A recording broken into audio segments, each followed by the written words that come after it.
శ్రీ వెంకటేశ్వరుని దర్శనార్థం నిత్యం వేల సంఖ్యలో భక్తులు తిరుమలకు చేరుకుంటారు. ఇలా వచ్చే భక్తులు వివిధ మార్గాల గుండా స్వామివారిని సేవిస్తూ ఉంటారు. అయితే వచ్చే భక్తుల దర్శనార్థం టిటిడి కూడా అనేక దర్శనాలను ప్రవేశపెట్టిన పరిస్థితి. అయితే సామాన్యులకు అనేక ప్రివిలేజెస్ కూడా కల్పిస్తున్న పరిస్థితి ప్రస్తుతం మన తిరుమలలో కనిపిస్తూ వస్తుంది. ఈ నేపథ్యంలోనే టిటిడి 2 దర్శన విధానాలను అయితే తిరుమలలో అవలంబిస్తున్న పరిస్థితి మనకి స్పష్టంగా తెలుస్తుంది. ఒకటి ప్లానింగ్ దర్శనం, మరొకటి అన్ప్లానింగ్ దర్శనం.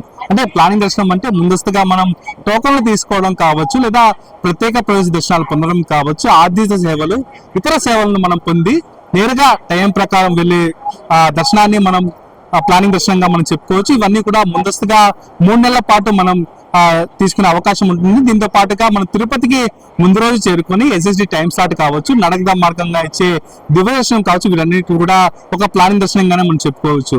ఇక అన్ప్లానింగ్ దర్శనానికి వస్తే తిరుమలలో 30% మేర మనకి సర్వదర్శనం కలిగిన భక్తులే ఉంటారు. వీరందరూ కూడా నేరుగా వైకుంఠం క్యూ కాంప్లెక్స్ చేరుకుని ఇక్కడ ఏర్పాటు చేసిన ఒక షెడ్ల ద్వారా నేరుగా క్యూ కాంప్లెక్స్ చేరుకుని అక్కడ వైకుంఠం క్యూ కాంప్లెక్స్ లో సేవ తీరి అనంతరం శ్రీవారిని దర్శించుకుంటారు. అంటే ఈ 2 దర్శనాలను కూడా ప్లానింగ్ అన్ప్లానింగ్ అనే ఒక విభజన చేయవచ్చు అని మనం చెప్పుకోవచ్చు. ముందుగా మనం చెప్పుకోవాల్సింది అన్ప్లానింగ్ దర్శనమే. ఈ అన్ప్లానింగ్ దర్శనంలో దాదాపుగా రోజుకి 25 నుంచి 30,000 మంది దర్శించుకునే దర్శన భాగ్యం 30,000 మంది వరకు నిత్యం స్వామిని దర్శించుకునే ఫెసిలిటీ అయితే టిటిడి కల్పిస్తూ వస్తుంది. ఇక ప్లానింగ్ దర్శనానికి వస్తే మనం రోజుకి 15 నుంచి 18,000 వరకు ప్రత్యేక ప్రవేశ దర్శనాలు, అలాగే ఆర్జిత సేవలు ఆన్లైన్ ద్వారా మనకి అందించే ఆర్జిత సేవలకి ఒక 5,000, అలాగే ఇతర ఆర్జిత సేవలు ఏవైతే నిత్య సేవలు ఉంటాయో ఆ నిత్య సేవల్లో పాల్గొనే భక్తులు కూడా ఉంటారు.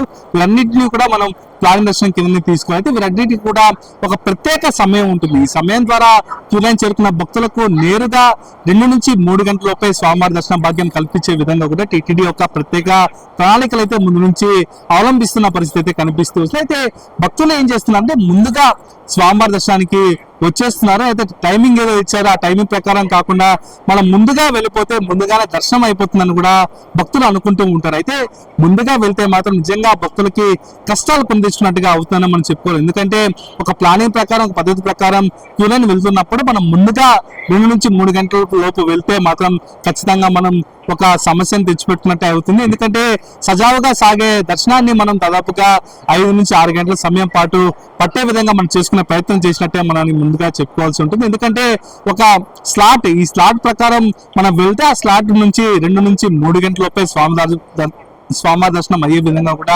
టిటిడి చర్యలు చేపడుతుంది. అలా కాకుండా మనం 3 గంటల ముందే వెళ్ళామంటే ఖచ్చితంగా అది సమస్యలు తెచ్చిపెడుతుంది. ఎందుకంటే స్లాటెడ్ దర్శనం ప్రకారం వచ్చిన భక్తులతో పాటుగా మనం ముందుగా వెళ్తున్నాం కాబట్టి అక్కడ కొంచెం క్లిష్టమైన పరిస్థితి ఏర్పడే అవకాశం అయితే కనిపిస్తూ వస్తుంది. దీంతో పాటు అక్కడ రద్దీ ఎక్కువ నెలకొని అక్కడ సమయం కొంత ఆలస్యమయ్యి లోపల కనిపించే సమయంతో పాటుగా అక్కడ వేచి ఉండే సమయం కూడా పూర్తి స్థాయిలో పెరిగే అవకాశం ఉంటుందని టిటిడి పదే ప్రస్తావన తెస్తున్న పరిస్థితి అయితే కనిపిస్తూ వస్తుంది. సమయానికి వచ్చిన భక్తులకు ఖచ్చితంగా 3 గంటల లోపే దర్శన భాగ్యం కల్పిస్తామని, సమయం కాకుండా ముందుగా వచ్చిన భక్తులకు ఖచ్చితంగా కొంచెం కష్టతరంగా మారుతుంది. వీటితో పాటుగా సమయ పాలన కొంచెం సమస్యాత్మకంగా తెచ్చిపెడుతుందని కూడా టిటిడి చెప్తున్న పరిస్థితి కనిపిస్తుంది. ఈ నేపథ్యంలోనే భక్తులు ఎవరు వచ్చినా సరే ఈ విషయాన్ని ఖచ్చితంగా గుర్తుపెట్టుకోవాల్సి ఉంటుంది.